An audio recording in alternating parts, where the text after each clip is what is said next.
I stood at Liam's funeral, exhausted from weeks of grief, when my mother Dorothy's voice cut through the silence.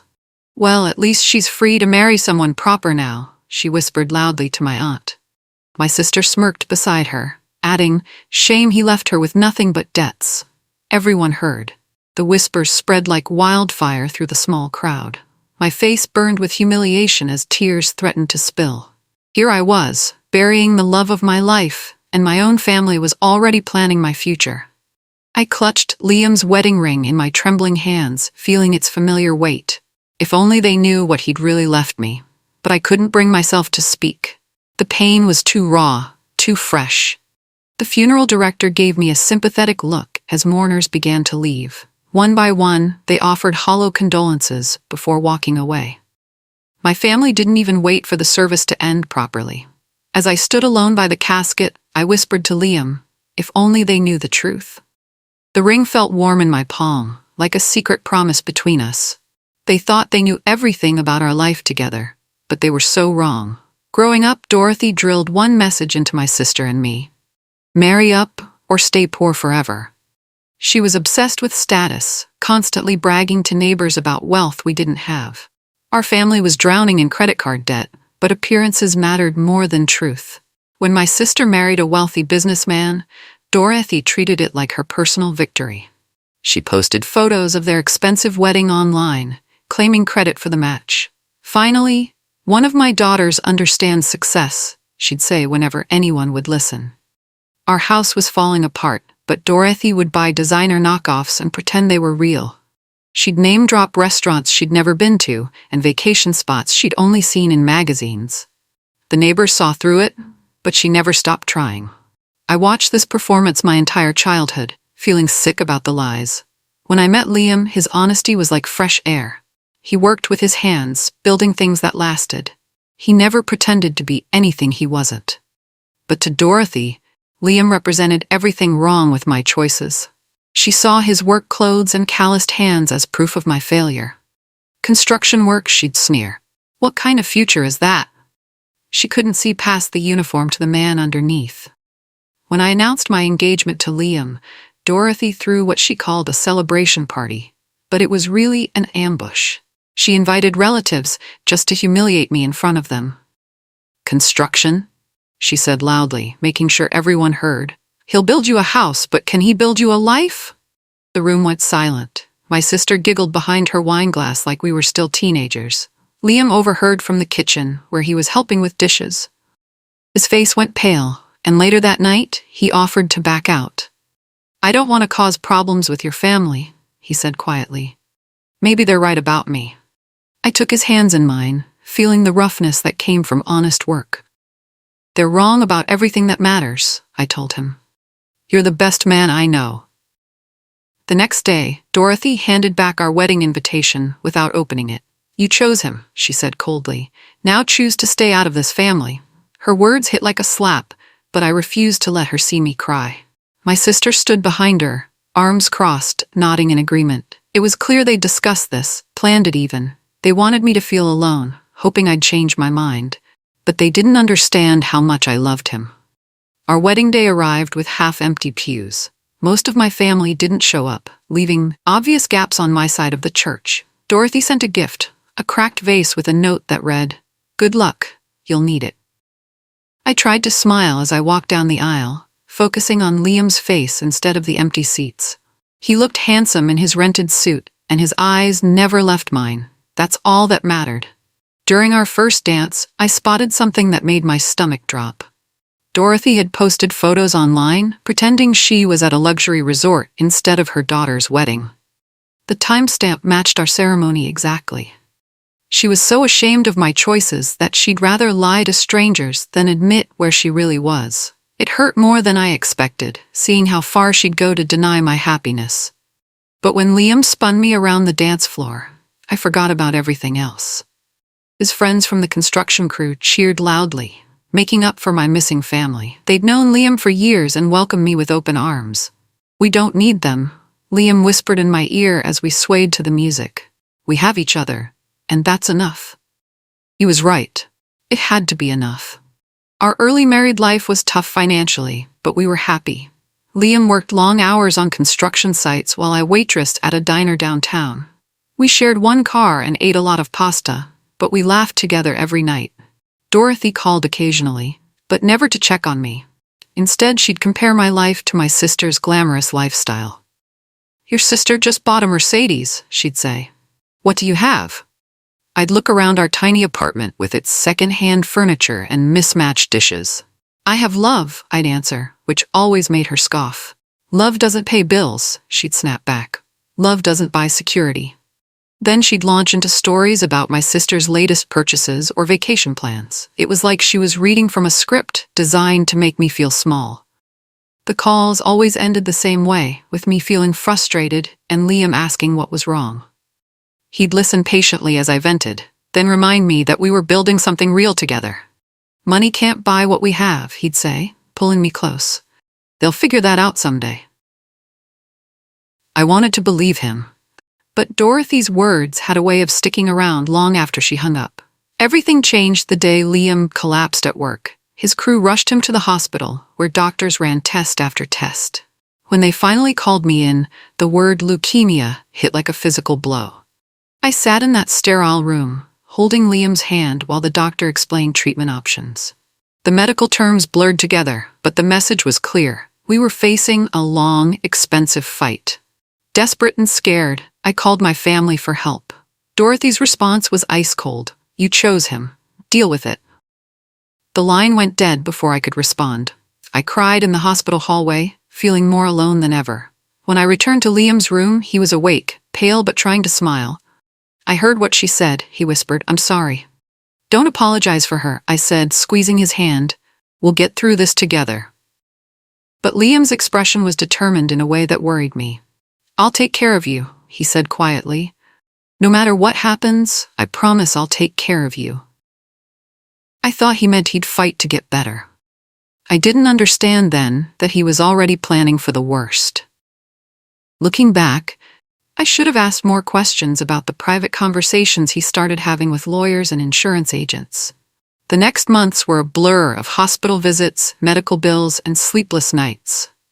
I juggled double shifts at the diner with caring for Liam during his treatments. The bills piled up faster than we could pay them.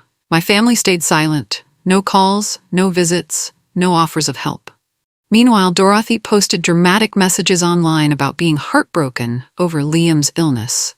She collected sympathy from friends while doing nothing to actually help. The hypocrisy burned. She wanted credit for caring without any of the actual work. People who knew the truth started commenting, asking why she wasn't visiting if she was so concerned. She deleted those comments quickly. Liam noticed my exhaustion and suggested I call my family again. "Pride isn't worth your health," he said, but I'd already learned that lesson. They'd made their position clear. During one of his chemo sessions, I stepped out to get coffee and came back to find him talking quietly with an insurance agent. When I asked about it, he just said he was updating some paperwork. "Don't worry about business stuff," he told me. "Focus on taking care of yourself." I was too tired to push for details. I trusted him completely, never imagining he was secretly arranging something that would change everything. As Liam grew weaker, our quiet moments became more precious.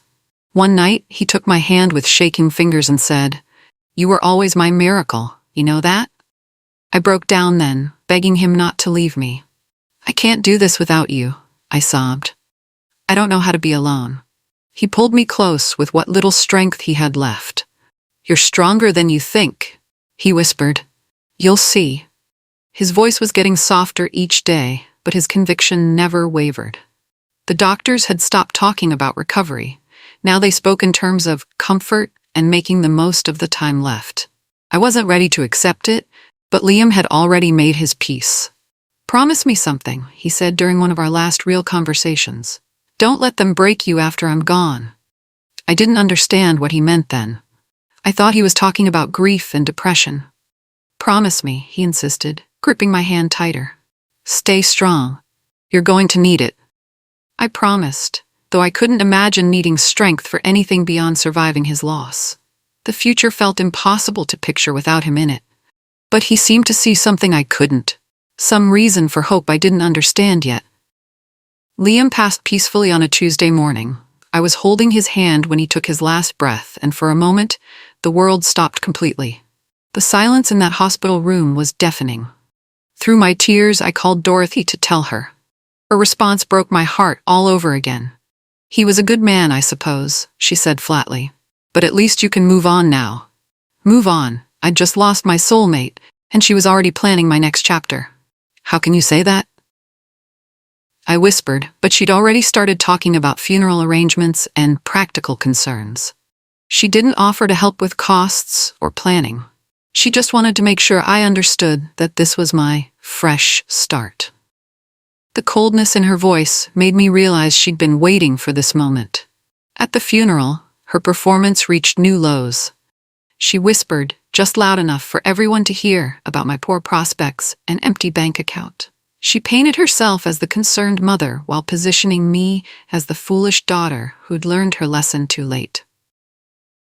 I stood there in my black dress, holding Liam's ring, listening to my mother turn my grief into a lesson for others. It was the final straw, though I didn't know yet how much power I actually held. A week after the funeral, I was barely functioning when my phone rang. The caller identified himself as an insurance agent, and my first thought was that we owed more money somehow.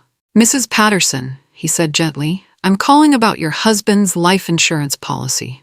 You're listed as the sole beneficiary of a $5 million payout." I nearly dropped the phone. "$5 million?" I repeated, sure I'd misheard. "Yes, ma'am. Your husband purchased this policy 2 years ago and continued paying premiums throughout his illness. The claim has been processed and we're ready to transfer the funds." I sat down hard on our second-hand couch, trying to process what I'd heard. Liam had been planning for this possibility all along. While I was focused on treatments and hope, he'd been quietly securing my future. The tears came then, not from grief this time, but from overwhelming gratitude. Even facing death, he'd kept his promise to take care of me. The insurance agent was patient as I cried, probably used to emotional responses to such calls. When I could speak again, I asked about the details. Everything was legitimate and ready to process. But as I hung up, I noticed my nosy cousin Karen walking past my window. She'd been eavesdropping through the thin walls. Within hours, Dorothy appeared at my door with fake tears and sudden affection. "Oh, sweetheart," she sobbed, pulling me into an unexpected hug. "You're all I have left. We need to stick together." The performance was Oscar-worthy, but I could see right through it. Karen had spread the news about my inheritance, and suddenly I was family again. My sister called minutes later with similar energy. "We should support each other through this difficult time," my sister said sweetly. "Maybe I could come help you sort through everything." By everything, she meant my new financial situation. Dorothy settled into my living room like she owned it, her eyes scanning the space with new interest. "This place could use some work," she mused. "Good thing you'll be able to afford renovations now." She was already spending my money in her head, planning improvements and purchases. The same woman who'd refused to help with Liam's medical bills was now calculating how to benefit from his death. I made polite conversation while anger built inside me. They'd abandoned me when I needed them most, but money had magic powers to restore family bonds. Their sudden interest felt like a betrayal of everything Liam and I had shared. Over the next few days, the emotional blackmail began in earnest. Dorothy started every conversation with, "Your father would have wanted you to help family," or "This is what families do for each other." My sister dropped hints about investment opportunities in her husband's business. She painted pictures of guaranteed returns and family partnerships, making it sound like I'd be foolish not to get involved. "Think about your future," Dorothy urged. "You can't just hoard money. You need to make it work for you." Her version of making it work, coincidentally, involved solving all her financial problems. I listened politely, but didn't commit to anything. This seemed to frustrate them more each day. They'd expected immediate generosity, the kind of reaction that came from grief and poor judgment. But I kept hearing Liam's voice. "Don't let them break you." He'd known this would happen. He'd seen right through their fake concern to the greed underneath. When I overheard them whispering about how I didn't deserve such a windfall, everything clicked into place. They weren't here out of love or concern. They were here because they thought grief had made me vulnerable to manipulation. The confrontation came when Dorothy directly asked for $100,000 to pay off family debts. She framed it as a loan, but we both knew she had no intention of paying it back. "This money isn't for me," I said calmly. "It's for Liam's child." The words surprised even me. I hadn't told anyone about the pregnancy yet. Dorothy's mask slipped completely. "Don't you dare act superior," she screamed. "You think you're better than us now? You think money makes you special?" Her real feelings poured out in that moment. Years of resentment about my choices, my independence, my refusal to follow her script for my life. The money had just given her an excuse to express it. "I raised you," she continued. "I deserve some consideration. After everything I've done." "What exactly have you done?" I interrupted, my voice steady despite my shaking hands. "You abandoned me when Liam got sick. You skipped our wedding. You've spent years telling me I was a failure." She sputtered, trying to backtrack, but the damage was done.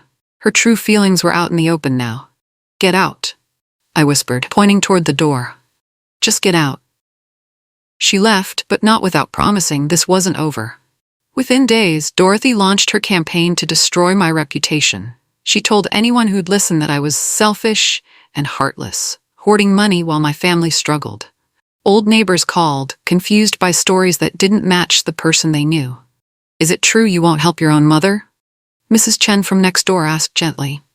The rumors spread faster than I could correct them. According to Dorothy's version, I'd inherited millions and immediately turned my back on family. She conveniently left out the part about abandoning me during Liam's illness. My sister joined the campaign, posting vague social media messages about family disappointment and money changing people. Their friends rallied around them, sharing stories and adding their own commentary. I stayed quiet for weeks, hoping it would blow over. But the whispers followed me everywhere, to the grocery store, the pharmacy, even to Liam's grave when I visited. Finally, I posted one simple statement online. "Funny how people who never called when I was struggling suddenly care now that I have money." I didn't name anyone specifically, but everyone knew exactly who I meant. The response was immediate and supportive. People who knew the real story spoke up, sharing their own experiences with Fairweather family members. 2 months after Liam's death, I discovered I was pregnant. The pregnancy test showed 2 pink lines that changed everything once again. I sat on our bathroom floor, crying and laughing at the same time.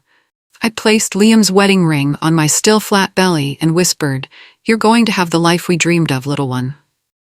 This baby was our final gift to each other, a piece of him that would live on. The inheritance suddenly made perfect sense.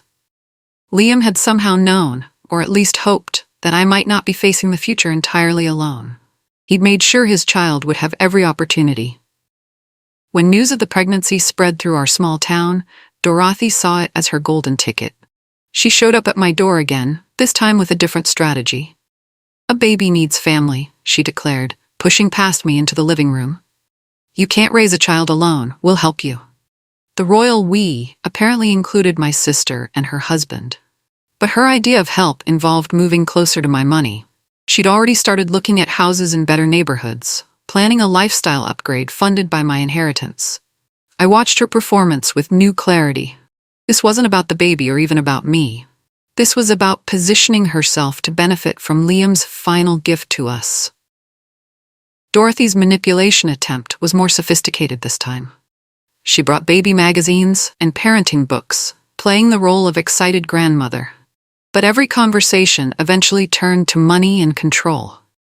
"You'll need help with childcare," she said, flipping through an expensive stroller catalog. I could move closer, maybe get a little place nearby. Nothing fancy, just enough space for when the baby visits. She painted pictures of family dinners and holiday traditions, making herself the center of every scenario.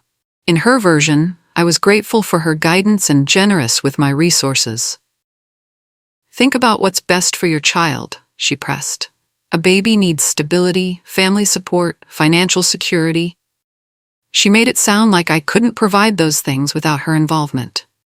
But I remembered how quickly she'd abandoned me when things got difficult. I thought about Liam lying in that hospital bed, wondering where my family was during our crisis. My child will never need people who only show up when there's money involved, I said firmly.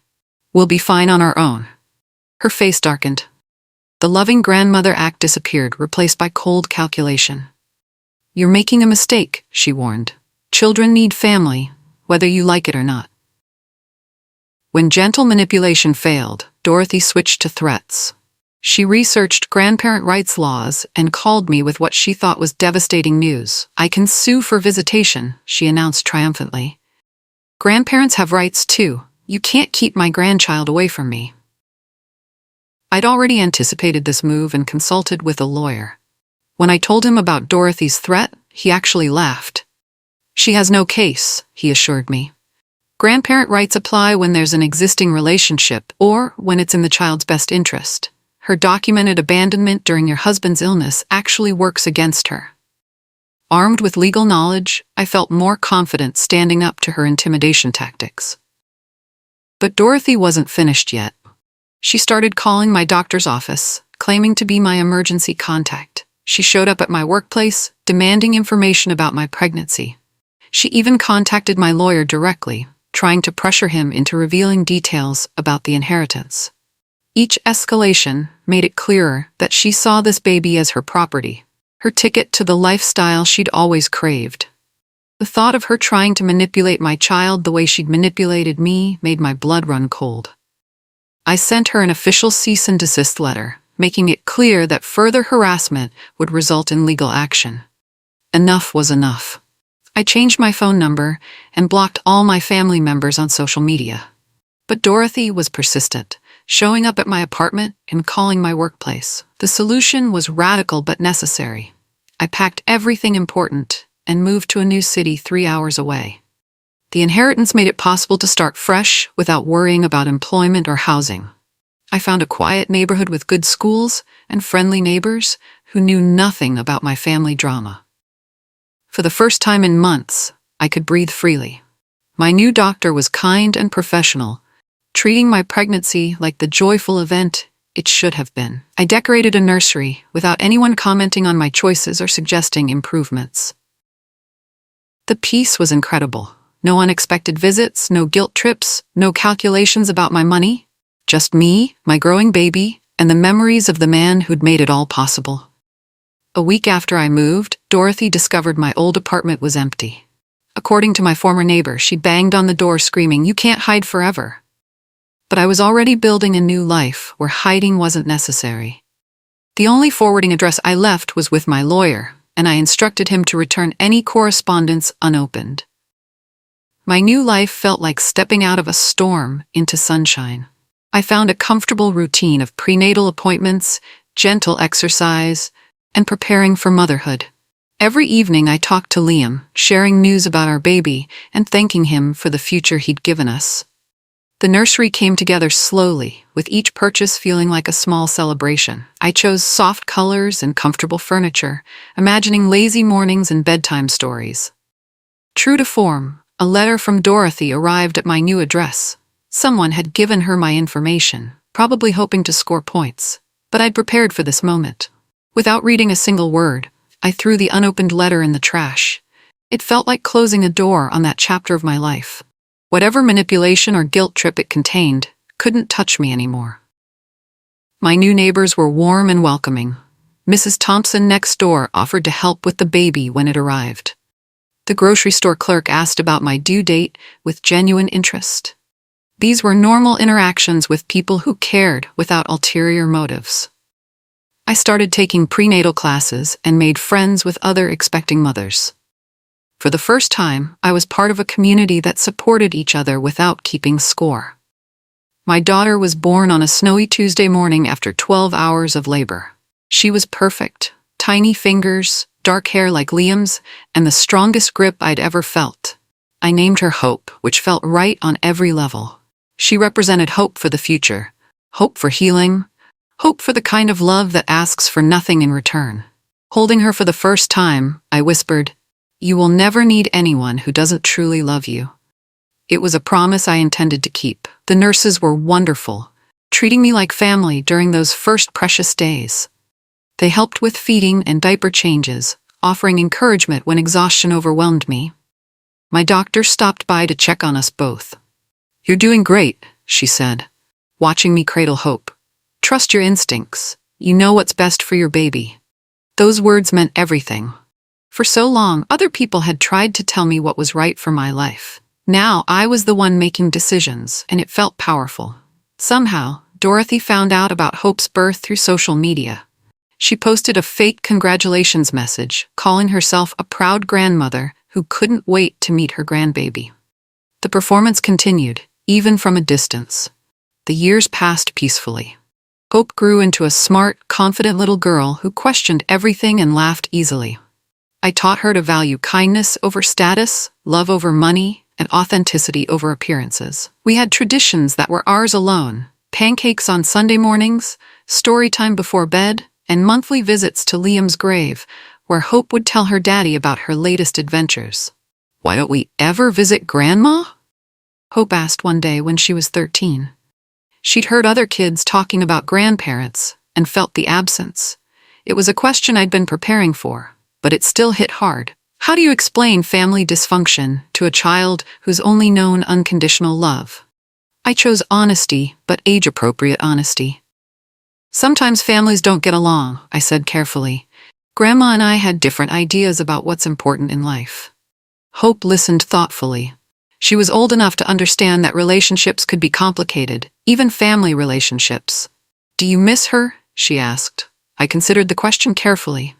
"I miss the idea of having a loving mother," I admitted. "But I don't miss the person she actually was." Hope nodded, seeming satisfied with that explanation. She'd grown up secure in our little family, never doubting her worth or my love. When Hope turned 16, I told her the full story. She was mature enough to understand the complexities of family dynamics and financial manipulation.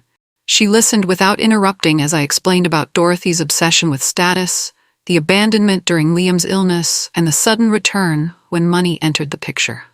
"She sounds awful," Hope said when I finished. "Why would anyone treat their own daughter that way?" "Some people can't see past their own needs," I explained. "Your grandmother wanted me to live a certain kind of life, and when I chose differently, she couldn't accept it." Hope hugged me tightly. "I'm glad you chose Dad," she said, "and I'm glad you chose to be strong."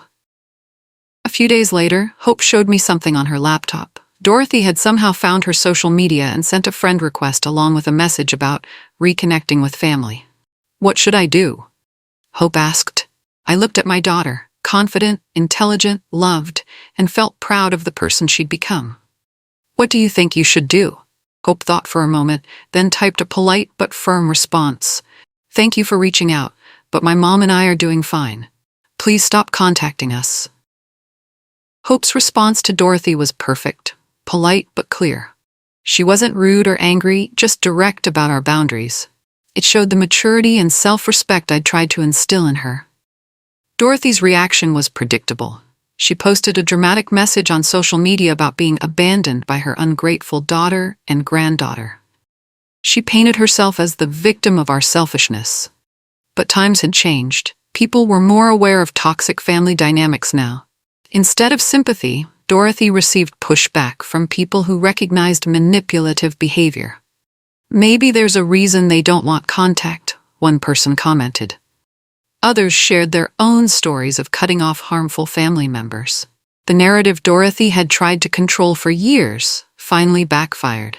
People who'd known our real story spoke up, sharing details about her abandonment during Liam's illness and her sudden return when money appeared. Hope watched this unfold with fascination. "She's still trying to make everything about her," she observed. "Even our decision to stay away becomes her tragedy." It was a valuable lesson about how some people operate. Hope saw firsthand how manipulation works and how important it is to maintain boundaries with people who can't respect them. Years later, when Hope was in college, I encountered Dorothy unexpectedly. I was walking through downtown when I saw a familiar figure sitting on a bench, older, thinner, wearing clothes that had seen better days. Her fake rich lifestyle had finally collapsed completely.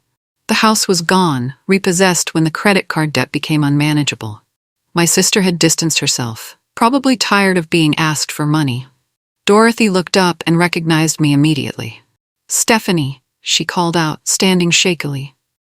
"Please, I need help. I don't have anywhere else to turn."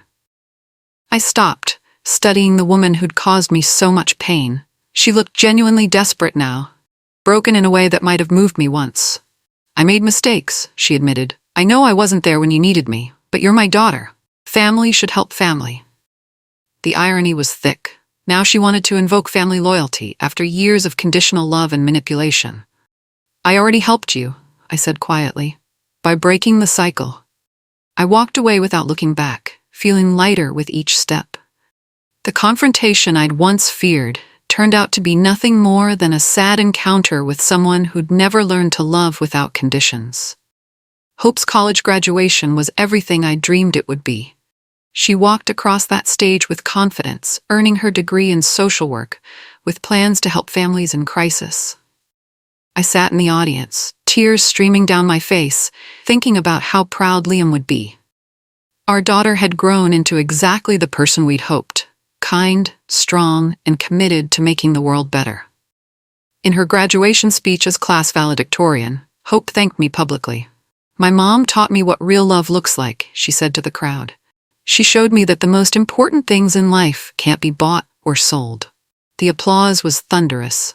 Afterwards, people approached us with congratulations and kind words. Hope's professors praised her dedication and character. Her friends hugged us both, treating me like an honorary member of their group. That evening, as we celebrated at dinner, I felt Liam's presence strongly. We'd done it. Raised a daughter who knew her worth, who chose love over status, who understood that real security comes from within. "Thank you," I whispered to him in my heart, "for hope, for the future you gave us, for teaching me to be strong." Hope caught me smiling at seemingly nothing. "Talking to Dad?" she asked gently. "Always," I replied, squeezing her hand across the table. "Always."